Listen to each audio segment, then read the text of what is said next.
Sumérgete en la palabra de Dios. Cava un poco más profundo. Descubre el mensaje de la Biblia para ti hoy.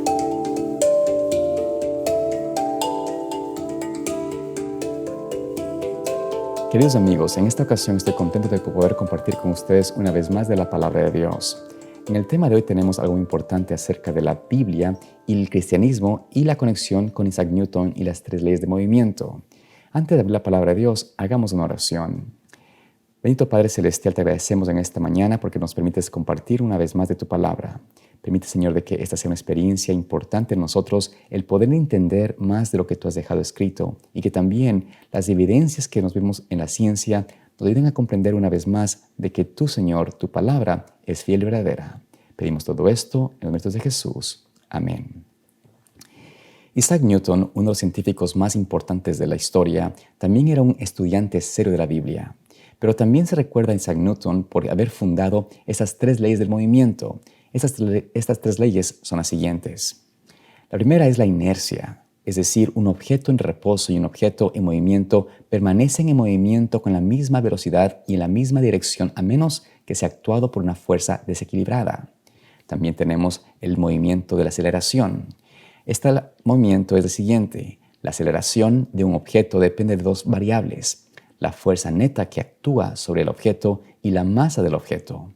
Y también tenemos la tercera ley, que es la siguiente, que es la ley de las interacciones. Para cada acción hay una reacción igual y opuesta. En ese sentido, el mismo Dios que creó esas 3 leyes físicas, también creó esas leyes espirituales para gobernar sus criaturas. En la lección de hoy vamos a ver brevemente estas leyes de movimiento desde una perspectiva espiritual para descubrir fascinantes paralelismos y lecciones. La ley de la inercia, que es la primera ley que vamos a estudiar, es la que contiene la idea sobre el origen y la solución al pecado. En Ezequiel 28, 14 y 15 leemos lo siguiente. Tú, querubín grande, protector, yo te puse en el santo monte de Dios, allí estuviste, en medio de las piedras de fuego te paseabas. Perfecto eras en todos tus caminos, desde el día en que fuiste creado hasta que se halló en ti maldad. ¿Dónde realmente puso Dios a Lucifer? Él era un querubín, protector, cubridor, y él estaba alrededor del trono de Dios. El Señor tenía un plan para él. Este plan era que el querubín, que Lucifer, se mantenga permanentemente delante de Dios en su presencia. Dios quería que él se mantenga allí. Y en ese sentido nosotros vemos de que para que Satanás, o mejor dicho, para que Lucifer, antes de que se convierta en Satanás, para que Lucifer no cayese nunca, no sea apartado de ese lugar donde tenía que estar, él tenía que permanecer sin pecado. Es decir, el pecado era el único agente desequilibrante para que permaneciera Lucifer junto con Dios.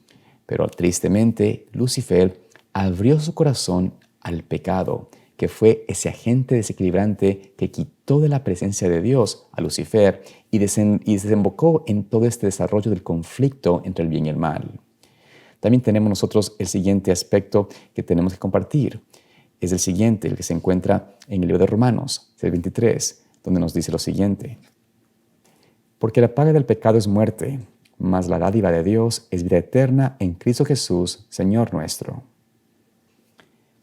En este versículo vemos cómo Dios nos muestra que el ser humano tiene una inercia espiritual que nos conduce a la muerte. En nuestras propias fuerzas es imposible impedir ese desenlace, esa decisión de caer en la muerte. Pero Dios puede obrar algo en favor nuestro, de transformarnos y darnos su gracia y en ese sentido llegar a tener la vida eterna. Esto es lo que Dios hace por nosotros porque es un poder externo a nosotros mismos.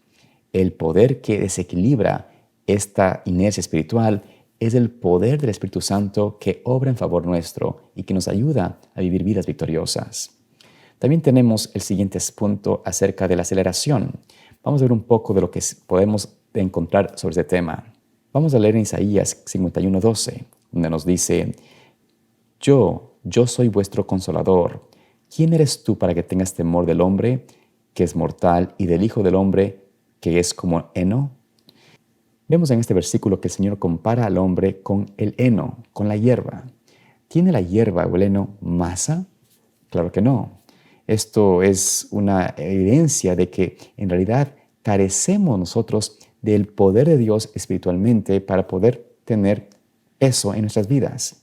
Pero la lección para nosotros es de que si nosotros nos fijamos en nuestras propias fuerzas, en nuestra propia rectitud, todo eso no vale de nada. Necesitamos de un agente que nos acelere, que nos transforme, y ese agente es el Espíritu Santo. Leemos en Salmos 1, 1 al 2 lo siguiente: Bienaventurado el varón que no anduvo en consejo de malos, ni estuvo en camino de pecadores, ni en silla de escarnecedores se ha sentado, sino que en la ley de Jehová está su delicia, y en su ley medita de día y de noche. Vemos aquí que nosotros notamos de que, a diferencia de la hierba, el hombre que está conectado a Dios, aquel que vive junto con el Señor, se compara no con la hierba, sino con el árbol.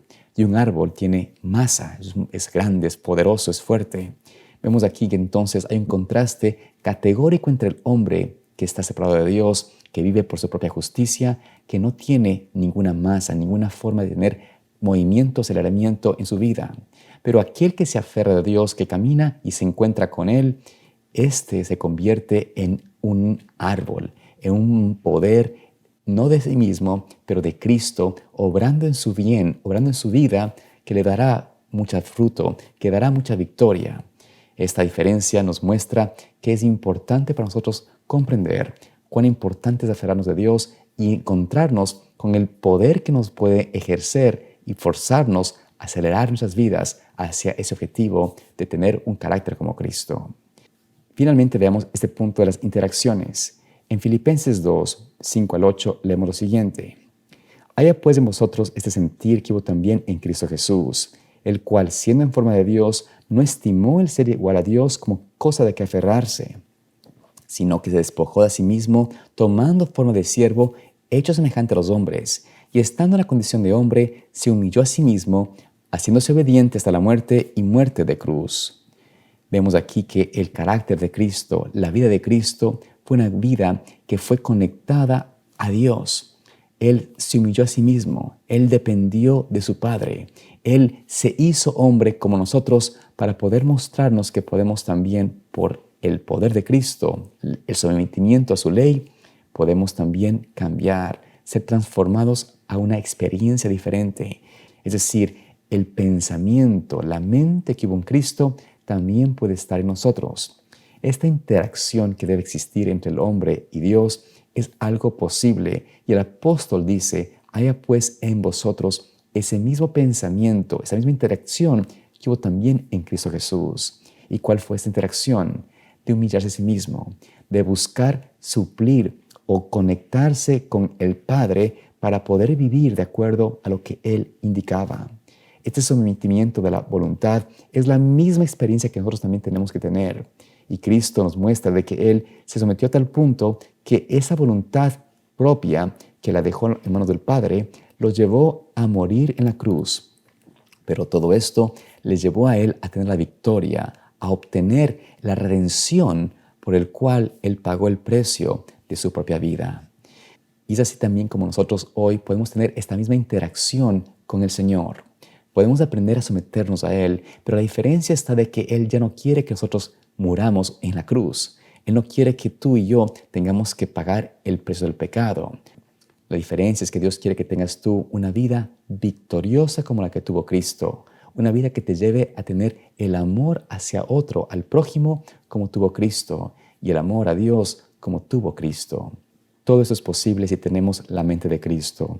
Por esta razón, querido amigo, querida amiga, yo te invito en esta mañana a que podamos juntos aprender una vez más de la palabra de Dios, a recordar de que podemos, por su gracia, conocer más al Señor Jesús, aferrarnos de Él y recordar de que podemos, por la fe, encontrar salvación, porque Cristo murió por nosotros, pero nos dio también de su gracia y de su poder para vencer. Dios te bendiga y te guarde en este hermoso día, y espero verte mañana aquí profundizar para seguir estudiando más de la palabra del Señor. Dios te bendiga. Profundizar es una producción de Pathway to Paradise Ministries.